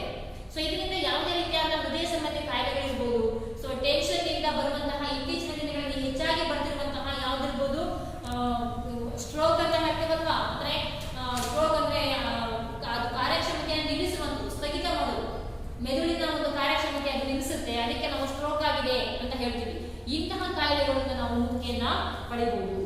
ಪ್ರಾಣಾಯಾಮವು ನಾಡಿ ಶುದ್ಧಿ ಮಾಡುವುದಲ್ಲದೆ ದೇಹದೊಳಗಿನ ಅಂಗಾಂಗಗಳ ಕಾರ್ಯಕ್ಷಮತೆಯನ್ನು ಕಾಪಾಡುವಲ್ಲಿ ಸಹಕಾರಿಯಾಗುತ್ತದೆ. ಸೊ ಈ ಪ್ರಾಣಾಯಾಮವನ್ನು ಮಾಡೋದ್ರಿಂದ ಬಾಡಿಯ ಇನ್ನರ್ ಆರ್ಗನ್ಸ್ ಗಳೇನಿದೆ ಇವುಗಳು ಸಹ ಆರೋಗ್ಯಪೂರ್ಣವಾಗಿ ಇರೋದಕ್ಕೆ ನಾವು ನೋಡ್ಕೋಬಹುದು. ತಲೆ ಸುತ್ತು ತರುವ ಕ್ಷೀರಾಮ್ಲವನ್ನ ಸಮತೂಕಕ್ಕೆ ತಂದು ದೇಹ ಸ್ಥಿತಿಯನ್ನ ಸಮತೋಲನಕ್ಕೆ ತರುವುದು. ನಾವು ಟಿಫನ್ ಮಾಡೋದು ಅಥವಾ ತಿಂಡಿ ಮಾಡೋದು ಒಂದು ಸ್ವಲ್ಪ ಸಮಯ ಲೇಟ್ ಆಯ್ತು ಅಂತಂದ್ರೆ ನಮಗೆ ತಲೆ ಸುತ್ತು ಬರ್ತಾ ಇರುತ್ತೆ. ಸೊ ಬಾಡಿಯಲ್ಲಿ 3 ನೇಚರ್ ಇರುತ್ತೆ ಮಕ್ಕಳ, ಪಿತ್ತ, ವಾತ, ಪಿತ್ತ, ಕಫ ಅಂತಂದ್ಬಿಟ್ಟು ಏನೋ 3 ಪ್ರಕೃತಿಯ ದೇಹಗಳಿರುತ್ತೆ. ವಾತ, ಪಿತ್ತ ಮತ್ತೆ ಕಫ, ಈ 3 ಪ್ರಕಾರದ ದೇಹಗಳಿರುತ್ತೆ ಎಲ್ಲರಿಗೂ ಕೂಡ. ಎಲ್ಲಾದ್ರೆ ಒಬ್ಬೊಬ್ಬರಿಗೆ, ಕೆಲವರಿಗೆ ವಾತ ಪ್ರಕೃತಿ ದೇಹ ಇರುತ್ತೆ, ಕೆಲವರಿಗೆ ಪಿತ್ತ ಪ್ರಕೃತಿಯ ದೇಹ ಇರುತ್ತೆ, ಕೆಲವರಿಗೆ ಕಫ ಪ್ರಕೃತಿಯ ದೇಹ ಇರುತ್ತೆ. ಈ ಒಂದು ವೆದರ್ ಏನಿದೆ ಈಗ, ಹೇಗೆ ನಮಗೆ ಅಟ್ಮಾಸ್ಫಿಯರ್ ಅಲ್ಲಿ ವಾತಾವರಣದಲ್ಲಿ ಚಳಿಗಾಲ, ಮಳೆಗಾಲ, ಬೇಸಿಗೆ ಕಾಲ ಬರುತ್ತಲ್ವಾ, ಆ ಸಂದರ್ಭದಲ್ಲಿ ಅದಕ್ಕೆ ಸಂಬಂಧಪಟ್ಟಂತಹ ಕಾಯಿಲೆಗಳು ಹೆಚ್ಚಾಗಿ ಬರ್ತಿರ್ತವೆ. ಬೇಸಿಗೆ ಕಾಲದಲ್ಲಿ ನಮ್ಗೆ ಏನಾಗ್ಬೋದು, ಉರಿ ತರ ಅಂದ್ರೆ ಏನೋ ಫೀಲ್ ಆಗ್ತಾ ಇರುತ್ತೆ, ಅಂತ ಟೈಮಲ್ಲಿ ಯಾವ ಕಾಯಿಲೆ ಬರುತ್ತೆ. ಮಳೆಗಾಲ ಇದ್ದಾಗ ಯಾವ ತರ ಕಾಯಿಲೆ ಬರುತ್ತೆ, ಶೀತ ಪ್ರಕೃತಿ ದೇಹ ಇರುವಂತವು. ಈ ವಾತ, ಪಿತ್ತ, ಕಫ, ಇದು ವಾತ ಅಂತಂದ್ರೆ ಯಾವಾಗ ಕೂಡ ಶೀತ ಪ್ರಕೃತಿ ದೇಹ ಅವರು. ಸೊ ಎಂತ ಒಂದು ಸ್ವಲ್ಪ ಶೀತ, ಈಗ ಚಳಿಗಾಲ ಇದೆ, ಈಗ ಈ ಸಂದರ್ಭದಲ್ಲಿ ಹೊರಗೆ ಹೋದ್ರೆ ಸಾಕು, ಬೆಳಗಿನ ಒಂದು ಅದೇನ ತಗೊಂಡ್ರೆ ಸಾಕು, ಅವರಿಗೆ ಮೂಗು ಬ್ಲಾಕ್ ಆಗೋದು, ತಲೆ ಭಾರ ಆಗೋದು, ಇಂತಹ ಸಮಸ್ಯೆಗಳು ಆಗ್ತಾ ಇರುತ್ತೆ. ಸೊ ಅವಾಗ ಅವರಿಗೆ ಸಮಸ್ಯೆಗಳಾಗ್ತಾ ಇರುತ್ತೆ. ಪಿತ್ತ ಅಂದ್ರೆ ಒಳಗಡೆ ಪಿತ್ತ ಫಾರ್ಮೇಶನ್ ಆಗ್ತಾ ಇರುತ್ತೆ. ಸೊ ಶೀತದ ಪದಾರ್ಥಗಳನ್ನು ತೆಗೆದುಕೊಂಡಾಗ ಒಳಗಡೆ ಪಿತ್ತ ಪ್ರಕೃತಿ ದೇಹ ಇರುವಂತ ಪಿತ್ತ ಶುರುವಾಗ್ತಾ ಇರುತ್ತೆ. ಇವರಿಗೆ ತಲೆ ಸುತ್ತು ಜಾಸ್ತಿ ಬರ್ತಾ ಇರುತ್ತೆ, ಪಿತ್ತ ಇರುವಂತವು. ಕಫ ಅಂತಂದ್ರೆ ಸೊ ಇಲ್ಲಿ ಗಂಟಲಿನಲ್ಲಿ ಮತ್ತೆ ಶ್ವಾಸಕೋಶದಲ್ಲಿ ಶೇಖರಣೆ ಆಗುವುದು ಈ ಕಫ ಪ್ರಕೃತಿ ದೇಹ. ಇದರಿಂದ ಏನಾಗುತ್ತಪ್ಪ ಅಂತಂದ್ರೆ ಅವರ ದೇಹದಲ್ಲಿ ಕಫ ಜಾಸ್ತಿ ಆಗಿ ಅವರಿಗೆ ಈ ಅಸ್ತಮಾದಂತಹ ಕಾಯಿಲೆಗಳು ಹೆಚ್ಚಾಗಿ ಬರುವಂತಹ ಸಮಸ್ಯೆಗಳು ಜಾಸ್ತಿ ಇರುತ್ತೆ, ಶ್ವಾಸಕೋಶ ಸಂಬಂಧಿ ಕಾಯಿಲೆಗಳು.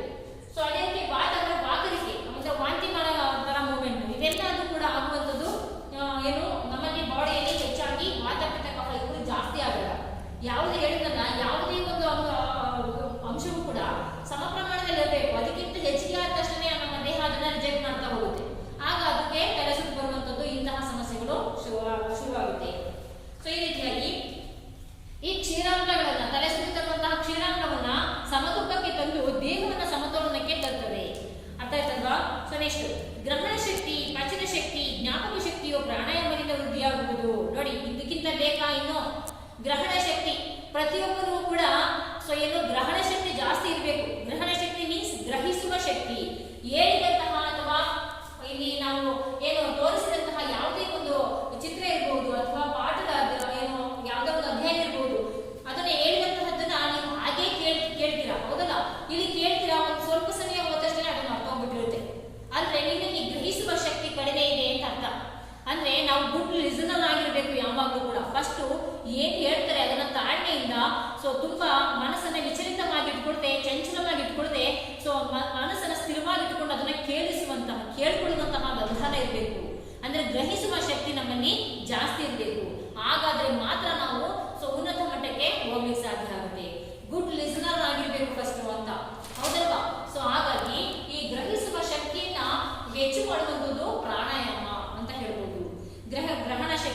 ಪಚನ ಶಕ್ತಿ, ಅದೇ ಹೇಳಿದೆ ನಾನು ಅವಾಗಲೇ ನಿಮಗೆ. ಸೊ ಈ ಆಮ್ಲಜನಕವನ್ನ ಹೆಚ್ಚಾಗಿ ತಗೊಳ್ಳೋದ್ರಿಂದ ಸೊ ಇದು ಏನಾಗುತ್ತಪ್ಪ ಅಂತಂದ್ರೆ ಸೊ ನಮ್ಮ ದೇಹದಲ್ಲಿ ನಾವು ತೆಗೆದುಕೊಂಡಂತ ಆಹಾರ ಸೊ ಈಸಿಯಾಗಿ ಪಚನ ಆಗ್ಲಿಕ್ಕೆ ಸಹಾಯ ಆಗುತ್ತೆ. ಹೀಗಾಗಿ ಒಬೆಸಿಟಿ, ಈ ಒಂದು ಸ್ಥೂಲಕಾಯದ ದೇಹವನ್ನು ನಾವು ಹೊಂದಲಿಕ್ಕೆ ಆಗೋದಿಲ್ಲ. ಹಾಗಾಗಿ ಉತ್ತಮ ಆರೋಗ್ಯವನ್ನು ನಾವು ಹೊಂದಬಹುದು. ಸೊ ಪಚನ ಶಕ್ತಿಗೆ ಹೆಲ್ಪ್ ಆಗುತ್ತೆ. ಜ್ಞಾಪಕ ಶಕ್ತಿಯು ಪ್ರಾಣಾಯಾಮದಿಂದ ವೃದ್ಧಿಯಾಗುವುದು. ಸೊ ಅಂದ್ರೆ ನಾವು ಯಾವಾಗ ಸ್ಥಿರ ಒಂದು ಆಸನದಲ್ಲಿ ಅಥವಾ ಸ್ಥಿರವಾಗಿ ನಾವು ನಮ್ಮ ಮನಸ್ಸನ್ನು ಇಟ್ಕೊಂಡು ಈ ಅರಿಷಡ್ ವರ್ಗಗಳನ್ನ ನಿಗ್ರಹಿಸಿ ಸೊ ಯಾವಾಗ ನಾವು ಕುಳಿತುಕೊಂಡು ಪಾಠವನ್ನ ಕೇಳ್ತೀವಿ ಸೊ ಆ ಕೇಳಿದಂತಹ ಪಾಠ ನಮ್ಮ ಮನಸ್ಸು ಚಂಚಲತೆಯಿಂದ ಮುಕ್ತಿಯನ್ನ ಪಡೆದ್ಬಿಟ್ಟಿರುತ್ತೆ. ಯಾಕಪ್ಪ ಅಂದ್ರೆ ಪ್ರಾಣಾಯಾಮವನ್ನ ಮಾಡೋದ್ರಿಂದ ನಮಗೆ ಏಕಾಗ್ರತೆ ಹೆಚ್ಚಾಗಿರುತ್ತೆ. ಇದರಿಂದ ನಾವು ಹೇಳಿದಂತಹ ಪ್ರತಿಯೊಂದು ಪಾಠ ಇರ್ಬೋದು, ಮಾಡಿದಂತಹ ಪ್ರತಿಯೊಂದು ಪಾಠಗಳಿರ್ಬೋದು ಅಥವಾ ಯಾವುದೇ ವಿಷಯ ಇರ್ಬೋದು ನಿಮ್ಮ ನೆನಪಿನ ಆಳದಲ್ಲಿ ಬಹಳ ವರ್ಷಗಳ ಕಾಲ ಉಳಿಯುತ್ತೆ. ಸೊ ಹಾಗಾಗಿ ನಿಮಗೆ ಜ್ಞಾಪಕ ಶಕ್ತಿ ಹೆಚ್ಚಾಗುತ್ತೆ. ಸೊ ನೀವು ಉನ್ನತ ಮಟ್ಟದ ಬೆಳವಣಿಗೆಯನ್ನು ಹೊಂದಲಿಕ್ಕೆ ಸಾಧ್ಯ ಆಗುತ್ತೆ. ಈ ರೀತಿಯಾಗಿ ಗ್ರಹಣ ಶಕ್ತಿ, ಪಚನ ಶಕ್ತಿ ಹಾಗೂ ಜ್ಞಾಪಕ ಶಕ್ತಿಯನ್ನು ಹೆಚ್ಚಿಸುವಲ್ಲಿ ಸೊ ಈ ಪ್ರಾಣಾಯಾಮ ಸಹಕಾರಿಯಾಗಿದೆ ಅಂತ ನಾವು ಹೇಳ್ಬೋದು. ನೆಕ್ಸ್ಟ್ ನಮ್ಮ ಬುದ್ಧಿಶಕ್ತಿಯನ್ನ ಹೆಚ್ಚು ಮಾಡುತ್ತೆ ಅಂತ. ಪ್ರಾಣಾಯಾಮವನ್ನ ದಿನನಿತ್ಯ ಮಾಡುವುದರಿಂದ ಸಾಧಕನು ಶಾಂತ ನಿರ್ಮಲ ಚಿತ್ತದವನಾಗಲು ಸಹಕಾರಿಯಾಗ್ತದೆ. ಪ್ರಾಣಾಯಾಮವನ್ನ ದಿನನಿತ್ಯ ಮಾಡೋದ್ರಿಂದ ಶಾಂತ ಸ್ವಭಾವದವರಾಗಬಹುದು. ನಾವು ಎಲ್ಲರೂ ಕೂಡ ಇಷ್ಟಪಡುವಂತಹ ಸ್ವಭಾವ. ಸೊ ನಾವು ಸಿಟ್ಟು, ದ್ವೇಷ, ಸಿಟ್ಟು, ಅಸೂಯೆ ಇಂತಹ ಗುಣಗಳನ್ನ ಬೆಳೆಸ್ಕೊಂಡ್ರೆ, ರೋಷ ದ್ವೇಷಗಳನ್ನ ಬೆಳೆಸ್ಕೊಂತ ಹೋದ್ರೆ ಸೊ ನಾವು ಪ್ರಪಂಚದಲ್ಲೇನೋ ನಮ್ಮ ಈ ಸಮಾಜದಲ್ಲಿ ಉತ್ತಮ ನಾಗರಿಕನಾಗ್ಲಿಕ್ಕೂ ಸಾಧ್ಯ ಇಲ್ಲ. ಸೊ ನಾವು ಮನೆಗೆ ಉತ್ತಮ ಮಕ್ಕಳಾಗ್ಲಿಕ್ಕೂ ಸಾಧ್ಯ ಇಲ್ಲ ತಂದೆ ತಾಯಿಗಳಿಗೆ. ಅದೇ ರೀತಿಯಾಗಿ ನಮ್ಮ ಜೀವನದಲ್ಲೂ ಕೂಡ ನಾವು ಅಭಿವೃದ್ಧಿಯನ್ನು ಹೊಂದಲಿಕ್ಕೆ ಸಾಧ್ಯ ಇಲ್ಲ. ಯಾವಾಗ ಕೋಪ ಹೆಚ್ಚಾಗಿ ನಾವು ಮಾಡ್ಕೊಳ್ತೀವಿ ನಮ್ಮ ಬುದ್ಧಿ ಮಣ್ಣನ್ನು ತಿನ್ನುತ್ತಾ ಮಂಕು ಬಡಿಯುತ್ತೆ ನಮ್ಮ ಬುದ್ಧಿಗೆ. ಸೊ ನಾವಾಗ ಯಾವುದೇ ಉತ್ತಮ ಆಲೋಚನೆಗಳನ್ನ ನಮ್ಮ ಮನಸ್ಸಿಗೆ ಬರೋದೇ ಇಲ್ಲ. ನಾವೆಲ್ಲರೂ ಕೂಡ ಏನೋ ಒಂಥರ ಬೇಗ ತಗೊಂಡು ರಿಯಾಕ್ಟ್ ಮಾಡ್ಬಿಡ್ತೀವಿ. ಸೊ ಅದನ್ನ ಅದರ ಸಾಧಕ ಬಾಧಕವನ್ನ ಯೋಚನೆ ಮಾಡುವಂತಹ ಕೆಪಾಸಿಟಿ ಕಡಿಮೆ ಆಗ್ತಾ ಹೋಗ್ಬಿಡುತ್ತೆ. ಸೊ ಹಾಗಾಗಿ ಈ ಸಿಟ್ಟಿನಿಂದ ಹಲವಾರು ಕಾಯಿಲೆಗಳು ಬರ್ತವೆ. ನಮಗೆ BP ಬರುವಂಥದ್ದು, ಬಹುಬೇಗ ಸಿಟ್ಟು ಮಾಡ್ಕೊಳ್ಳೋರು ಹೇಳ್ತಾರೆ ನಿಮಗೆ BP ಇದೆಯಾ ಅಂತ ಹೇಳ್ತಾರೆ. ಅಂದ್ರೆ ಈ ಕಾಯಿಲೆಗಳನ್ನ ತಂದ್ಕೊಡೋದು ನಾವೇನೆ. ಸೊ ಅದಕ್ಕೋಸ್ಕರ ವ್ಯವಧಾನ ಅಂದ್ರೆ ಶಾಂತಿ ಎನ್ನುವಂಥದ್ದು ಬಹಳ ಮುಖ್ಯವಾಗಿ ಬೇಕಾಗುತ್ತೆ. ಅದು ಎಲ್ಲದೂ ಕೂಡ ಬರುವಂಥದ್ದು ಪ್ರಾಣಾಯಾಮವನ್ನು ಮಾಡೋದ್ರಿಂದ, ಪ್ರತಿನಿತ್ಯ ಅಭ್ಯಾಸವನ್ನ ಮಾಡೋದ್ರಿಂದ. ಈ ಪ್ರಾಣಾಯಾಮವನ್ನು ದಿನನಿತ್ಯ ಮಾಡುವುದರಿಂದ ಸಾಧಕನು ಶಾಂತ ಸ್ವಭಾವದವನಾಗಬಹುದು, ನಿರ್ಮಲವಾದಂತಹ ಕೆಟ್ಟ ಆಲೋಚನೆಗಳಿಂದ ಮುಕ್ತಿಯನ್ನು ಪಡೆಯಬಹುದು, ಉತ್ತಮ ಚಿಂತನೆಗಳನ್ನ ಮಾಡಬಹುದು, ನಿರ್ಮಲವಾದ ಮನಸ್ಸನ್ನ, ಚಿತ್ತ ಮೀನ್ಸ್ ಮನಸ್ಸು, ಚಿತ್ತದವನಾಗಲು ಸಹಕಾರಿಯಾಗ್ತದೆ. ಹೆಚ್ಚಿನ ಪ್ರಮಾಣದಲ್ಲಿ ಆಮ್ಲಜನಕವನ್ನು ಪಡೆದುಕೊಂಡು ಇಂಗಾಲದ ಡೈಆಕ್ಸೈಡ್ ಅನ್ನು ಹೊರಬಿಡುವ ಕ್ರಿಯೆಯನ್ನ ಪ್ರಾಣಾಯಾಮ ಮಾಡುತ್ತದೆ. ಪ್ರಾಣಾಯಾಮವನ್ನು ಹೆಚ್ಚಾಗಿ ಪ್ರತಿನಿತ್ಯ ಮಾಡ್ತಾ ಇರೋದ್ರಿಂದ ಸೊ ಏನಾಗುತ್ತಪ್ಪ ಅಂದ್ರೆ ಇದೊಂದು ನಿರಂತರ ಪ್ರಕ್ರಿಯೆ. ಇದು ಒಂದೆರಡು ದಿನಕ್ಕೆ ನಮಗೆ ಆರೋಗ್ಯ ಲಭಿಸುವಂತದ್ದಲ್ಲ ಇದು. ಹಾಗಾಗಿ ಈಗ ಹೇಳ್ತೀನಿ ನಾನು ಯಾವಾಗಲೂ ಕೂಡ ಏನು prevention is better than cure ಅಂತ. ಅಂದ್ರೆ ಕಾಯಿಲೆಗಳು ಬರೋದಕ್ಕಿಂತ ಮುಂಚೆ ಆ ಕಾಯಿಲೆಗಳು ಬರಲಾರ ಹಾಗೆ ತಡೆಯೋದು ಬಹಳ ಮುಖ್ಯ. ಅಂದ್ರೆ ಕಾಯಿಲೆ ಬಂದ್ಮೇಲೆ ಮೆಡಿಸಿನ್ ತಗೊಳ್ಳೋದು ಸೆಕೆಂಡ್, ಕಾಯಿಲೆ ಬರೋದಕ್ಕಿಂತ ಮುಂಚೆನೆ ನಾವು ಆ ಕಾಯಿಲೆಗಳು ಬರದಿರೋ ಹಾಗೆ ತಡೆಯೋದು ಬಹಳ ಮುಖ್ಯವಾಗಿರುತ್ತೆ. ಸೊ ಹಾಗೆ ಸೊ ನಾವೇನ್ ಮಾಡಬೇಕು, ಇಂತಹ ಒಂದು ಪ್ರಾಣಾಯಾಮದ ಅಭ್ಯಾಸವನ್ನ ನಿರಂತರವಾಗಿ ಮಾಡೋದ್ರಿಂದ ಸೊ ಏನಾಗುತ್ತಪ್ಪ ಅಂತಂದ್ರೆ ನಾವು ಹೆಚ್ಚಿನ ಪ್ರಮಾಣದಲ್ಲಿ ಆಮ್ಲಜನಕವನ್ನು ತೆಗೆದುಕೊಳ್ತೀವಿ. ಅದೇ ನಮ್ಮ ಕಲ್ಮಶಯುಕ್ತ ಒಂದು ಇಂಗಾಲ ಡೈಆಕ್ಸೈಡ್ ಅನ್ನು ನಾವು ಹೊರಹಾಕ್ತೀವಿ. ಇದರಿಂದ ಸೊ ನಮ್ಮ ಆರೋಗ್ಯ ಹೆಚ್ಚಾಗ್ತಾ ಹೋಗುತ್ತೆ. ತಾಳಬದ್ಧ ಹಾಗೂ ಲಯಬದ್ಧ ಉಸಿರಾಟದ ಕ್ರಿಯೆಯಿಂದ ಶರೀರ ಮತ್ತು ಮನಸ್ಸು ಚೈತನ್ಯಯುತವಾಗಿ ಮಾನಸಿಕ ಉದ್ವೇಗದಿಂದ ಮುಕ್ತಿಯನ್ನ ಪಡೆಯಬಹುದು. ತಾಳಬದ್ಧ ಮತ್ತು ಲಯಬದ್ಧ ಉಸಿರಾಟ ಕ್ರಿಯೆ ಅಂತ ಹೇಳ್ತಾರೆ. ಅಂದ್ರೆ ನಾವು ಯಾವಾಗಲೂ ಹೇಳ್ತೀವಿ ಪ್ರಾಣಾಯಾಮವನ್ನು ಮಾಡಿಸುವಾಗ ನಿಮಗೆ ಹೇಳ್ತಿರ್ತೀನಲ್ವಾ, ಸೊ ಹೇಗೆ ಇದನ್ನ ಟೇಕ್ ಯುವರ್ ಓನ್ ಟೈಮ್ ಅಂತ. ಅಂದ್ರೆ ನಾನು ಸ್ವಲ್ಪ ಬೇಗ ತಗೋಬಹುದು, ಇನ್ನು ಕೆಲವರು ಸ್ವಲ್ಪ ನಿಧಾನವಾಗಿ ತಗೋಬಹುದು, ನಾನು ಸ್ವಲ್ಪ ತಗೋಬಹುದು, ಇನ್ನು ಕೆಲವರು ಇನ್ನೂ ಹೆಚ್ಚು ಪ್ರಾಣವಾಯುವನ್ನು ತಗೋಬಹುದು. ಹೌದಲ್ವಾ? ಅವರವರ ದೇಹಕ್ಕೆ ಅವರ ಅಭ್ಯಾಸ ಕ್ರಮಕ್ಕೆ ಅದು ಸಂಬಂಧಿಸಿರುತ್ತೆ. ಹಾಗಾಗಿ ಅವರ ಒಂದು ಸಮಯವನ್ನು ತೆಗೆದುಕೊಂಡು ನಿಧಾನವಾಗಿ ವಿಪುಲವಾದಂತಹ ಆಮ್ಲಜನಕವನ್ನು ನಾವು ತೆಗೆದುಕೊಳ್ಬೇಕು. ಅದೇ ರೀತಿಯಾಗಿ ಹೊರಹಾಕಬೇಕು. ಸೊ ಹೀಗೆ ಹೆಚ್ಚಿನ ಪ್ರಾಣವಾಯುವನ್ನು ನಾವು ಪೂರಕ ರೇಚಕವನ್ನು ಮಾಡೋದ್ರಿಂದ ನಮಗೆ ಆರೋಗ್ಯ ಲಭಿಸ್ತಾ ಹೋಗುತ್ತೆ. ತಾಳಬದ್ಧವಾಗಿ ತೆಗೆದುಕೊಳ್ತೀವಿ ಅಂದ್ರೆ ಸೊ ನಾವು ನಿಧಾನವಾಗಿ ತೆಗೆದುಕೊಳ್ತೀವಿ, ಲಯಬದ್ಧವಾಗಿ ತೆಗೆದುಕೊಳ್ತೀವಿ, ಉಸಿರಾಟ ಕ್ರಿಯೆಯನ್ನ ಮಾಡ್ತೀವಿ. ಇದರಿಂದ ಮನಸ್ಸು ಚೈತನ್ಯಯುತವಾಗಿ ಮಾನಸಿಕ ಉದ್ವೇಗ ಅಂದ್ರೆ ಟೆನ್ಷನ್, ಒತ್ತಡ ಇಂತಹ ಕಾಯಿಲೆಗಳಿಂದ ನಾವು ಮುಕ್ತಿಯನ್ನು ಪಡೆಯಬಹುದು. ಅಂದ್ರೆ ಇತ್ತೀಚಿನ ದಿನಗಳಲ್ಲಿ ಹೆಚ್ಚಿನ ಕಾಯಿಲೆಗಳು ಬರ್ತಿರೋದೇ ಈ ಒತ್ತಡ, ಟೆನ್ಷನ್ ಇಂದ. ಹೌದಾ? ಬೆಳಗಾಗಿ ಅಂದ್ರೆ ಟೆನ್ಷನ್. ಸೊ ನಾವು ಓಡಬೇಕು, ಈ ಟೈಮ್ ಹೋಗ್ಬೇಕು, ಆ ಟೈಮ್ ಹೋಗ್ಬೇಕು, ಬಸ್ ಸಿಗಲ್ಲ, ಮತ್ತೊಂದು ಎಲ್ಲಾ ಕೆಲಸಗಳು ಹಾಳಾಗುತ್ತೆ ಇವತ್ತು. ಹೌದಲ್ಲ? ಈ ರೀತಿಯಾಗಿ ಕೆಲಸದ ಒತ್ತಡ ಜಾಸ್ತಿ ಟೆನ್ಷನ್ ಮಾಡ್ಕೊಂತ ಹೋಗ್ತೀವಿ. ಹೌದಲ್ಲ? ಇದರಿಂದ ಯಾವ ಕೆಲಸನೂ ಆಗೋದಿಲ್ಲ. ಒತ್ತಡ ಮಾಡ್ಕೊಂಡ ತಕ್ಷಣ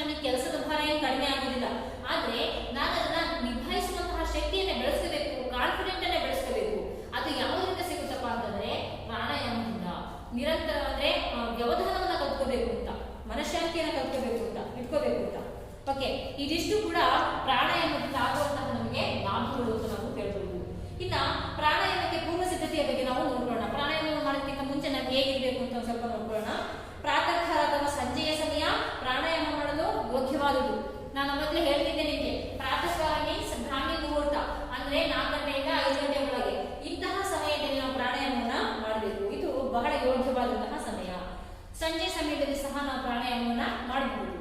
ಸೂಕ್ತವಾದ ನೆಲಹಾಸ ಮೇಲೆ ಪ್ರಾಣಾಯಾಮ ಮಾಡಬೇಕು. ನೆಲಹಾಸನ ಹಾಕೋಬೇಕು, ಬರೀ ನೆಲದ ಮೇಲೆ ಮಾಡಬಾರ್ದು. ಯಾಕಪ್ಪ ಅಂದ್ರೆ ಉಡುಪನ್ನ, ಕಡಿಮೆ ಉಡುಪನ್ನ, ಸರಳವಾದ ಉಡುಪನ್ನ ಧರಿಸಬೇಕು. ಎಷ್ಟು ಕಡಿಮೆ ಆಗುತ್ತೆ ಅಷ್ಟು ಕಡಿಮೆ ಉಡುಪನ್ನ ನಾವು ಧರಿಸಬೇಕಾಗುತ್ತೆ. ಹಾಗಾಗಿ ನೆಲದ ಮೇಲೆ ಯಾವುದೇ ಆಸನಗಳನ್ನ ಪ್ರಾಣಾಯಾಮವನ್ನ ಮಾಡಬಾರ್ದು. ಸೂಕ್ತವಾದಂತಹ ಕಾರ್ಪೆಟ್ ಅಥವಾ ಜಂಕಾಳವನ್ನ ಹಾಕೊಂಡು ನಾವು ಪ್ರಾಣಾಯಾಮವನ್ನ ಮಾಡಬೇಕು. ಮಲಮೂತ್ರ ವಿಸರ್ಜನೆ ಮುಗಿಸಿರ್ಬೇಕು. ಪ್ರಾಣಾಯಾಮವನ್ನ ಮಾಡೋದಕ್ಕೂ ಮುಂಚೆ ನಾವು ನಿತ್ಯ ಕರ್ಮಗಳು ಮಲಮೂತ್ರ ವಿಸರ್ಜನೆಯನ್ನ ಮಾಡಿರ್ಬೇಕು, ಮುಗಿಸಿರ್ಬೇಕು. ಅವೆಲ್ಲ ಇಟ್ಕೊಂಡು ನಾವು ಪ್ರಾಣಾಯಾಮ ಅಥವಾ ಧ್ಯಾನವನ್ನ ಅಥವಾ ಯೋಗಾಸನವನ್ನ ಯಾವುದೇ ಕಾರಣಕ್ಕೂ ಕೂಡ ಮಾಡಬಾರ್ದು. ಖಾಲಿ ಹೊಟ್ಟೆಯಲ್ಲಿ ಅಭ್ಯಾಸ ಮಾಡುವುದು ಸೂಕ್ತ. ನಿರಾಹಾರಿಯಾಗಿರ್ಬೇಕು, ಯಾವುದೇ ರೀತಿಯ ಆಹಾರ ಸೇವನೆಯನ್ನ ಮಾಡಿರಬಾರ್ದು. ಖಾಲಿ ಹೊಟ್ಟೆಯಿಂದ ಅಭ್ಯಾಸವನ್ನ ಪ್ರಾರಂಭಿಸಬೇಕು. ಅದಕ್ಕೋಸ್ಕರನೇ ಬೆಳಗಿನ ಸಮಯ ಬಹಳ ಸೂಕ್ತವಾದಂತಹ ಸಮಯ. ಸಂಜೆ ಸಮಯ ಅಂದ್ರೆ ಮಧ್ಯಾಹ್ನ ಊಟ ಮಾಡಿರ್ತೀವಿ, ಒಂದಷ್ಟು 4 hours ಆದ್ಮೇಲೆ ಅದು ಡೈಜೆಷನ್ ಆಗಿರುತ್ತೆ, ಖಾಲಿ ಹೊಟ್ಟೆ ಇರುತ್ತೆ. ಆ ಸಂದರ್ಭದಲ್ಲಿ ನೀವೇನಾದ್ರೂ ಪ್ರಾಣಾಯಾಮ ಮತ್ತು ಯೋಗಾಸನ ಮಾಡ್ತೀನಿ ಅಂದ್ರೆ ಆ ಸಮಯದಲ್ಲಿ ತಕ್ಷಣ ಒಂದು ಅರ್ಧ ಗಂಟೆ ಮುಂಚೆ, 1 ಗಂಟೆ ಮುಂಚೆ ಯಾವುದೇ ಆಹಾರವನ್ನ ತೆಗೆದುಕೊಂಡಿರಬಾರ್ದು. ಒಟ್ಟಾಗಿ ಪಚನವಾಗಿರ್ಬೇಕು ತಿಂದಂತಹ ಆಹಾರ ಅಂತ. ಖಾಲಿ ಹೊಟ್ಟೆಯಲ್ಲಿ ಅಭ್ಯಾಸ ಮಾಡಬೇಕು. ಊಟ ಅಥವಾ ಉಪಹಾರ ಸೇವಿಸಿದ ಸುಮಾರು 2 ಗಂಟೆಯ ನಂತರ ಅಭ್ಯಾಸಗಳ ನಿರಂತರ ಆಗುವುದು ಒಳ್ಳೆಯದು. ಕನಿಷ್ಠ ಪಕ್ಷ 2 ಗಂಟೆನಾದ್ರೂ ಆಗಿರ್ಬೇಕು ಅಭ್ಯಾಸ. ಇಲ್ಲಾಂದ್ರೆ ಊಟ ಮಾಡಿದಂತಹ ಆಹಾರ ನಾವು ಶೀರ್ಷಾಸನ ಮಾಡ್ತೀವಿ ಅಂದ್ರೆ ತೊಂದರೆ ಆಗ್ಬಿಡುತ್ತೆ ನಮಗೆ, ಹೌದಲ್ಲ? ಸರ್ವಾಂಗಾಸನ ಮಾಡ್ತೀವಿ ಇದ್ರೂ ಸಹ ತೊಂದರೆ ಆಗುತ್ತೆ.